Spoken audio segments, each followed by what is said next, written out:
sudah siap belajarnya hari ini? Yuk kita simak video ini dengan membaca basmalah terlebih dahulu. Bismillahirrohmanirrohim. Nah, di dalam video ini ada 4 langkah yang kakak akan berikan. Yang pertama, kakak akan melatih fokus kalian terlebih dahulu. Yang kedua, kakak akan menyampaikan materi mengenai unsur-unsur intrinsik suatu cerita. Lalu setelah itu yang ketiga ada video penayangan tentang dongeng makhluk terpintar cerita rakyat dari laut.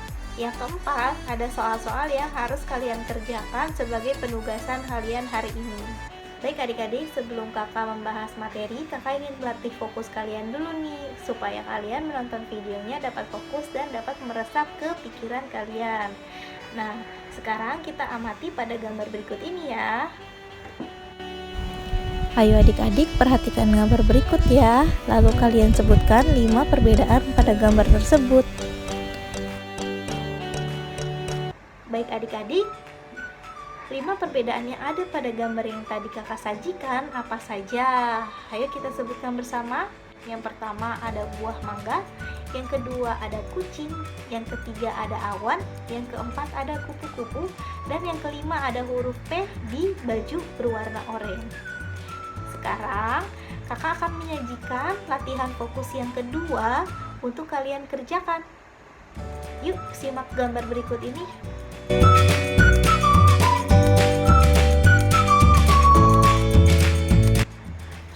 Baik adik-adik, tugasnya adalah sekarang kalian sebutkan 5 perbedaan pada gambar berikut, lalu tuliskan pada buku kalian masing-masing. Selanjutnya kakak akan membahas unsur-unsur intrinsik suatu cerita. Kita hanya fokus pada 5 poin unsur-unsur intrinsik saja. Yang pertama ada tema, yang kedua ada tokoh, yang ketiga ada alur, yang keempat ada latar tempat waktu serta suasana, dan yang kelima ada amanat dari cerita tersebut. Sekarang waktunya kita saksikan penjelasan berikut dengan seksama. Unsur yang pertama ada tema. Tema adalah ide dasar, ide pokok, atau gagasan yang menjiwai keseluruhan cerita. Misalnya, tema pendidasan dalam cerita bawang merah dan bawang putih. Tema itu bukanlah judul ya adik-adik. Yang kedua ada tokoh. Tokoh adalah pelaku dalam sebuah cerita. Tokoh dalam cerita dibedakan menjadi tokoh utama dan tokoh tambahan. Tokoh utama adalah tokoh yang paling banyak diceritakan, sedangkan tokoh tambahan adalah tokoh yang porsi penceritanya lebih sedikit. Selanjutnya ada alur. Alur adalah urutan atau rangkaian peristiwa dalam cerita. Alur terdiri dari 3 jenis, yaitu alur maju adalah alur yang ceritanya bergerak maju, alur mundur adalah alur yang ceritanya bergerak mundur, dan alur campuran adalah gabungan dari alur maju dan alur mundur.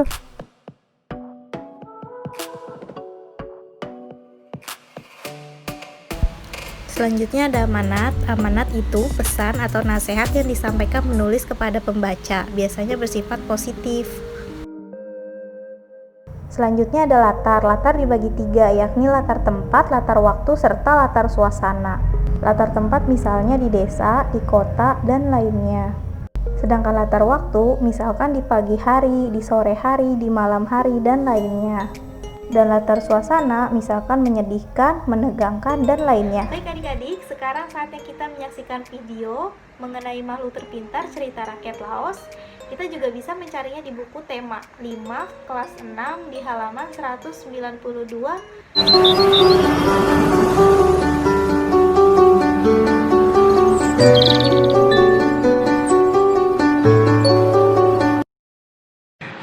Halo anak-anak pintar Indonesia. Sudah belajar belum hari ini? Kalau sudah belajar, Ibu akan membacakan dongeng ya untuk kalian. Dongeng kali ini cerita dari Laos dengan judulnya Makhluk Terpintar. Dengarkan ya. Makhluk Terpintar, cerita rakyat Laos. Di suatu masa, hidup seorang petani di Laos. Setiap pagi ia mengendalikan kerbaunya untuk membajak sawahnya. Tubuh petani itu kurus dan kecil sehingga ia terlihat semakin kecil di belakang kerbau yang membajak sawahnya. Suatu hari, seekor harimau mendatangi sawah petani. Sang harimau terkejut melihat makhluk sebesar kerbau mau mengikuti perintah makhluk sekecil petani. Ia mengintip dari kejauhan, terheran-heran ia melihat kepatuhan kerbau pada petani. Setelah Pak Petani pulang ke rumahnya, harimau bertanya pada kerbau, "Kamu besar dan kuat. Mengapa kamu mau melakukan semua yang manusia itu perintahkan?" Kerbau menjawab, "Oh, aku mau melakukan perintahnya karena orang itu sangat pintar." Harimau bertanya lagi, "Bisakah kamu memberitahuku seperti apa kepintaran orang itu?" "Aku tidak bisa memberitahumu, tetapi aku bisa bertanya padanya," jawab sang kerbau. Esok harinya, harimau datang kepada Pak Petani. "Aku ingin melihat kepintaranmu. Aku ingin tahu seperti apa kepintaranmu, sehingga sang kerbau mau mengikuti perintahmu." "Kepintaranku ada di rumah," jawab petani. "Bisakah kamu pergi mengambilnya?" pinta sang harimau. Bisa saja, tetapi aku takut kamu akan makan sang kerbau ketika aku pulang mengambil kepintaranku. Bolehkah aku mengikatmu di pohon?" kata petani. Maka harimau pun membiarkan dirinya diikat oleh Pak Petani pada sebuah pohon. Setelah itu, Pak Petani tentu tidak pulang ke rumah untuk mengambil kepintarannya. Pak Petani mengambil cangkul lalu memukul harimau. Ia berkata, "Sekarang kamu tahu kepintaranku, walaupun kamu belum melihatnya." Demikian cerita kita hari ini. Tetap semangat ya belajar dari rumah. Dan jadilah anak-anak Indonesia yang rajin membaca. Senangnya berbagi ilmu. Baik adik-adik, sekarang kerjakan soal berikut di buku tulis kalian masing-masing, lalu dikumpulkan melalui pesan WhatsApp. Adik-adik semua, di dalam video ini kalian memiliki 2 tugas. Yang pertama, menjawab pertanyaan, mencari 5 gambar perbedaan pada gambar melatih fokus.